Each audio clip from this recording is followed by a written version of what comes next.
Bien, mesdames et messieurs,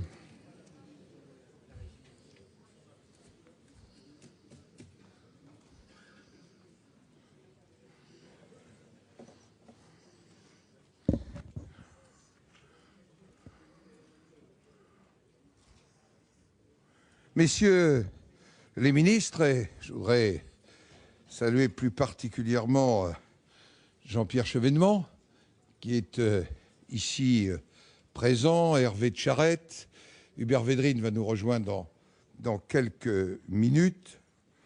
Monsieur le Président du groupe de liaison, de réflexion, de vigilance et de solidarité avec les chrétiens d'Orient, cher Bruno Retailleau.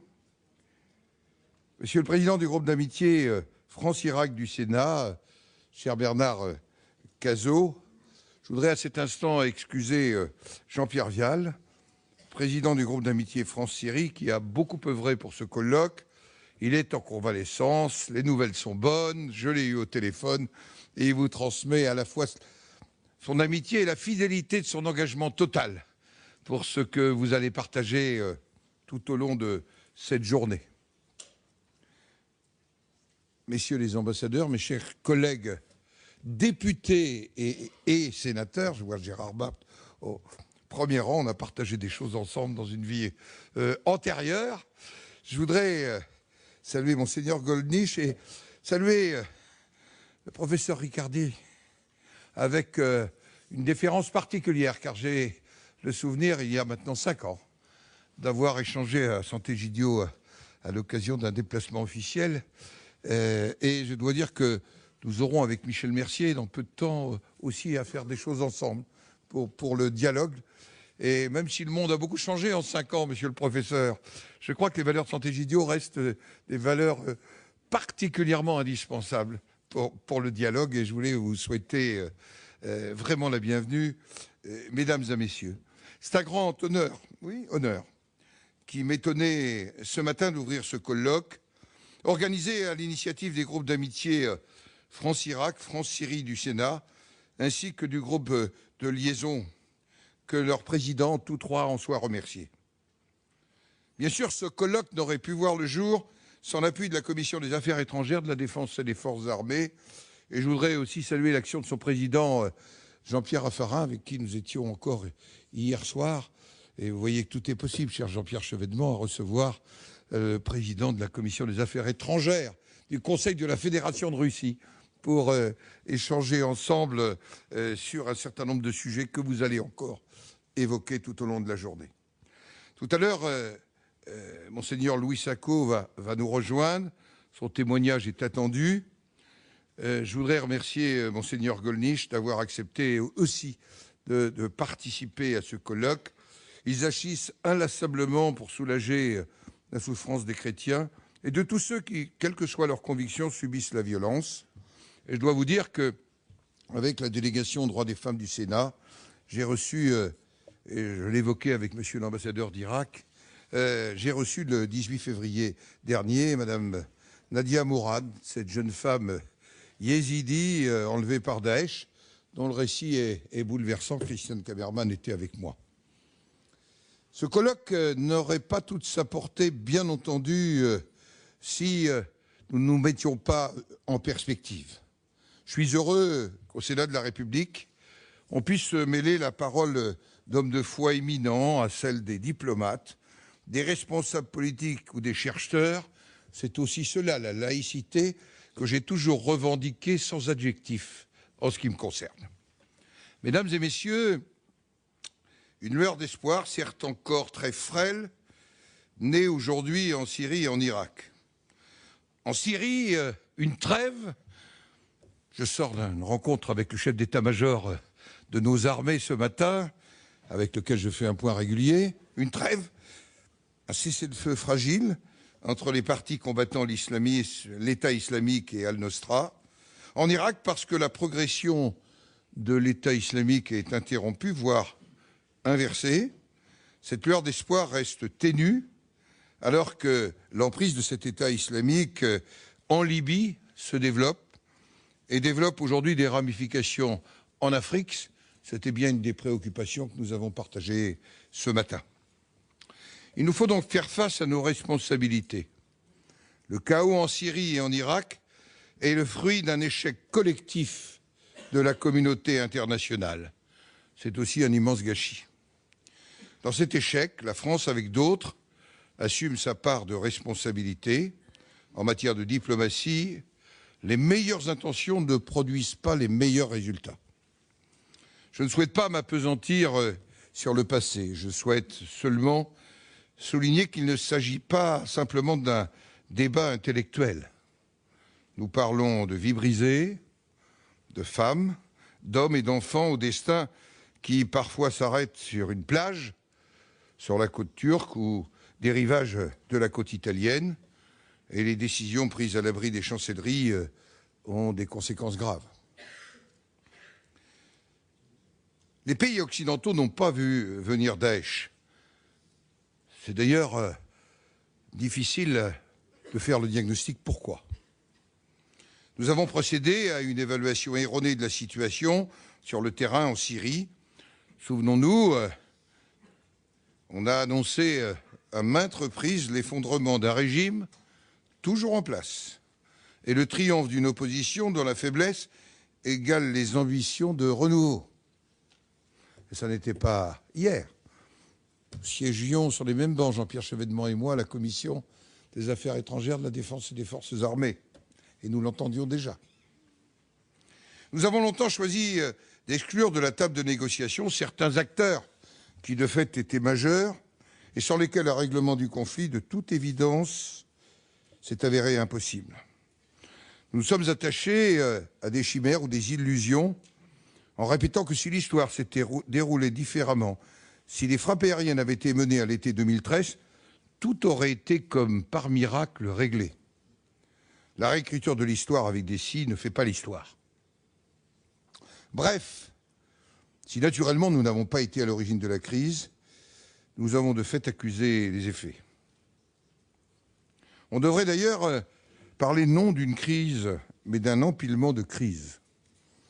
La répression féroce menée par le régime de Bachar el-Assad, la relégation de populations sunnites en Irak aux marges du pouvoir et de la société. Voilà pourquoi il faut réussir à tout prix l'inclusion, qui prendra du temps, mais sans cette inclusion, on ne progressera pas, y compris au plan militaire.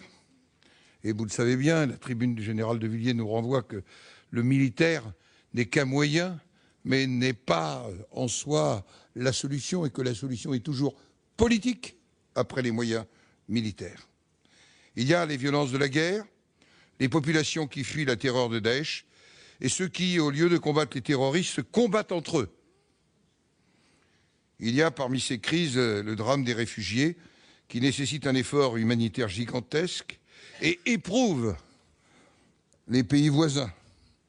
Je pense à la Turquie, je pense au Liban, et nous étions sur place, et j'étais sur place au mois d'octobre. Quand vous êtes dans la Bekaa, à quelques kilomètres de la frontière syrienne, vous mesurez ce qu'est la réalité, non pas d'une manière théorique, mais d'une manière humaine, et en même temps, la question de la stabilité politique d'un pays qui n'a plus, depuis bientôt 2 ans, d'institutions qui fonctionnent, tout au moins de président de la République, monsieur l'ambassadeur, vous le savez bien, s'inscrit dans un état d'équilibre en déséquilibre qui relève du miracle.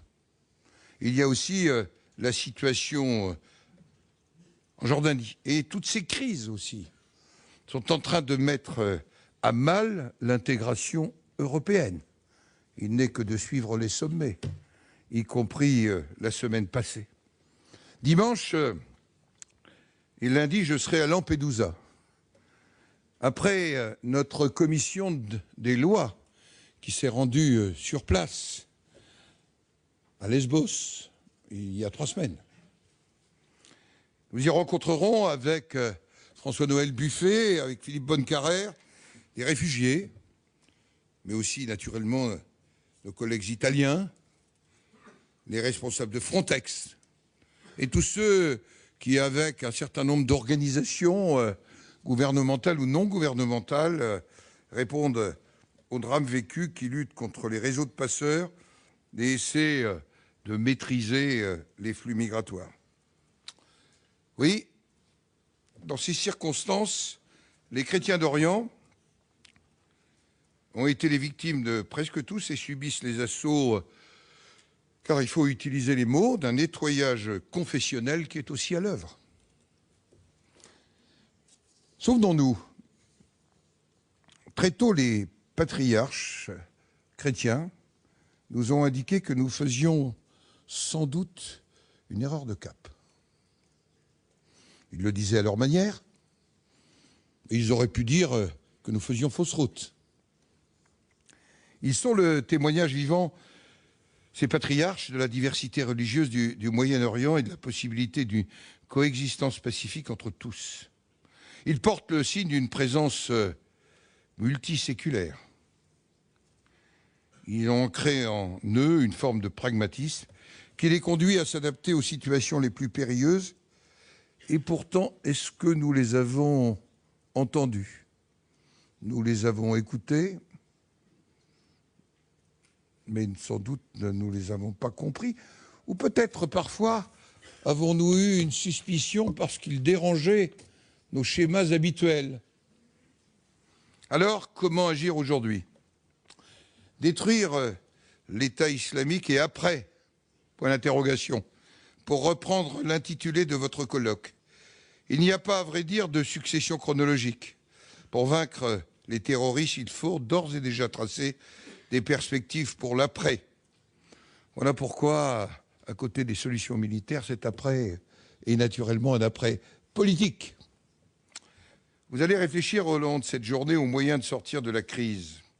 Je voudrais peut-être partager avec vous quelques convictions, quelques interrogations. La première urgence est le respect du cessez-le-feu en Syrie. C'est l'application du plan de Staffan de Mistura, et on peut rendre hommage, j'allais dire, parfois à sa patience, à sa ténacité. C'est simple de le critiquer, mais je pense que ce matin, je voudrais simplement rappeler que ce qui l'a conduit mérite notre respect, notre considération et notre soutien. Les armes doivent se taire entre tous ceux qui combattent Daesh al-Nosra et les forces terroristes. C'était avec Bruno Retailleau, c'était au mois de juillet 2015, dans une tribune publiée dans La Croix, nous avions appelé à une convergence des coalitions combattant les forces terroristes. Je ne sais pas si elle a été lue à Moscou, mais en tous les cas, elle reste, cette convergence, encore à conduire. Après des difficultés, mais aussi un aggiornamento de notre diplomatie, qu'on a qualifié pudiquement d'inflexion, on a quand même progressé dans cette voie. Second point, qui est peut-être la seconde urgence, est la poursuite du dialogue politique dans le prolongement du processus de Vienne, sans préalable autre que l'accès de l'aide humanitaire aux villes et aux villages assiégés, qui m'apparaît un point tout à fait essentiel, avec ce respect du cessez-le-feu. J'insiste, sans préalable autre que ceux que je viens de mentionner, si nous voulons donner toutes ces chances aux petits pas vers la paix. Sur le terrain, vous le savez, la réalité est complexe. Des ramifications d'Al-Nosra collaborent avec les forces des insurgés en Syrie. C'est ça la réalité, et à la place où je suis, c'est la force du renseignement que nous avons. Insurgés que notre pays a soutenus. Voilà les réalités. Cette situation mérite d'être clarifiée. Une ligne rouge ne doit pas être franchie, selon moi, la remise en cause des frontières des États. L'intangibilité des frontières est la garantie de la paix. La voie de la fédération qui porte la promesse de possible sécession est à ce titre périlleuse. La communautarisation des provinces me semble également une fausse bonne idée. Elle ne pourrait que fragiliser la place des populations minoritaires, et notamment des populations chrétiennes. À la fédéralisation et à la communautarisation me semble devoir être préférée une voie de la décentralisation qui affirme l'unité nationale tout en permettant à chacun de maîtriser ses décisions. Le Sénat dispose d'une longue expérience en matière de décentralisation. Elle est mise à profit actuellement, par exemple, en Ukraine, sur un dialogue difficile, long, périlleux, mais on pourra le constater, les armes se sont tues. Et hier soir encore, nous parlions avec la partie russe de Minsk II, des élections dans le Donbass, et M. Del Picchia, on ne parlait pas des armes.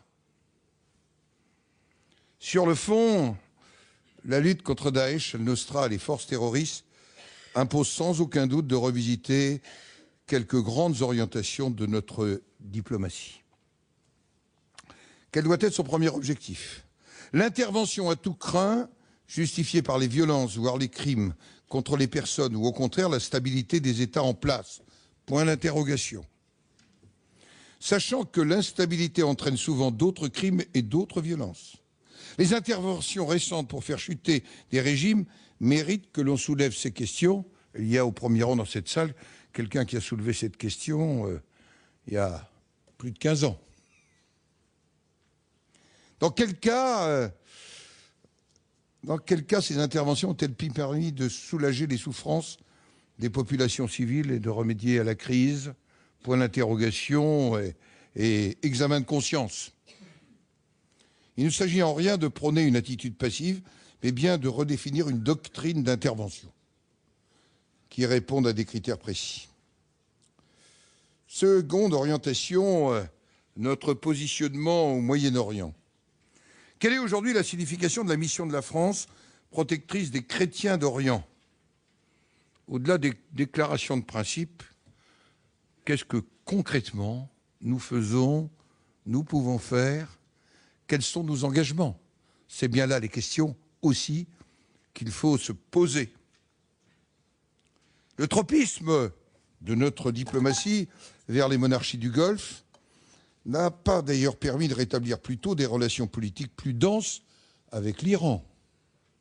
C'est un sujet sur lequel je me suis quelque peu penché ces temps-ci. Si les risques de prolifération justifient la fermeté et l'attention constante, je crois que nous allons devoir mieux tenir compte de la place retrouvée de l'Iran après 30 années exceptionnelles d'effacement, et on le mesure aujourd'hui, que ce soit en Irak, que ce soit en Syrie, que ce soit ailleurs. La relation avec la Russie, enfin. Dans notre approche des questions de sécurité collective, nous sommes sans doute trop dépendants du bon vouloir de nos partenaires américains, qui défendent, c'est leur droit d'ailleurs, leurs intérêts. Et il n'est que d'observer les primaires américaines pour voir que sans doute le regard Trump sur le reste du monde est un regard qui n'est pas marqué par une ouverture massive. Je pourrais multiplier des exemples. Ces perspectives tracées à grands traits le prouvent. La Syrie et l'Irak, la lutte contre Daesh et les forces terroristes nous conduisent à débattre sans a priori de nos certitudes et de nos orientations diplomatiques. Je sais que telle est votre approche. Il y aura aussi à débattre, et c'est hors de mon papier, des relations avec la Turquie, acteur majeur de celle de l'équilibre aussi Turquie-Égypte. Nous savons bien, y compris dans Daesh en Libye, qu'aujourd'hui, Turquie et Qatar, Arabie Saoudite, Égypte ne soutiennent pas les mêmes. Et qu'au milieu de tout ça, prospère Daesh. Et que la jonction et l'allégeance à Daesh de Boko Haram et d'autres ne seront pas sans conséquences pour d'autres communautés, d'autres minorités, notamment en Afrique. Voilà, mesdames et messieurs, le vœu que je forme. Il faut qu'on appréhende le monde tel qu'il est et non pas tel que nous souhaiterions qu'il fût. Ça ne veut pas dire qu'on ne doit pas avoir, pour ceux qui ont la foi, un rêve messianique pour le monde, mais nous devons, nous, diplomate et politique, gérer aussi la réalité et avec les valeurs qui sont les nôtres, qui sont les valeurs de la République, qui sont les valeurs héritées de la Déclaration universelle des droits de l'homme, et avec quelques principes de réalité, mais aussi quelques valeurs de référence. J'allais dire, elle justifie dans cette maison que, avant 1905, puis après 1905, on ait toujours fait de la cause des chrétiens d'Orient une valeur partagée par chacune et par chacun dans la République. Très bonne journée.